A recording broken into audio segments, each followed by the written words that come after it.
حضور فرمانے لگے برے دوستوں کی ہم نشینی سے بچنا، اس لیے کہ یہ دوست تمہاری پہچان بن جاتے ہیں،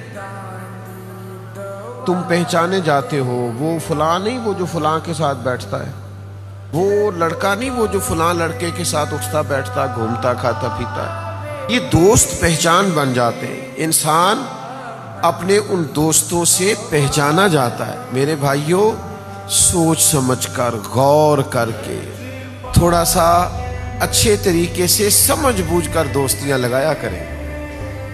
ایسے ہی فوراً جذباتی فیصلہ نہ کریں، ایسے فوراً ہی متاثر نہ ہو جایا کریں کہ فلاں باتیں بڑی زبردست کرتا ہے اور جملے بڑے اس کے لذیذ ہوتے ہیں اور شعر و شاعری سے بڑا شغف رکھتا ہے اور لطیفے بڑے اچھے سناتا ہے اور جناب ہنساتا بہت زیادہ ہے۔ وہ آپ پر اثر انداز ہوگا، آپ کی شخصیت کے اندر بہت سارے منفی اثرات پیدا ہوں گے اگر خدا نخواستہ بندہ ٹھیک نہیں ہے۔ اپنے آپ کو بچانے کے لیے، اپنی زندگی اور اپنے نظریات کو محفوظ کرنے کے لیے ایسے لوگوں کا انتخاب کریں جو آپ کے لیے باعث رحمت ہو، جو آپ کے لیے باعث کرم ہو۔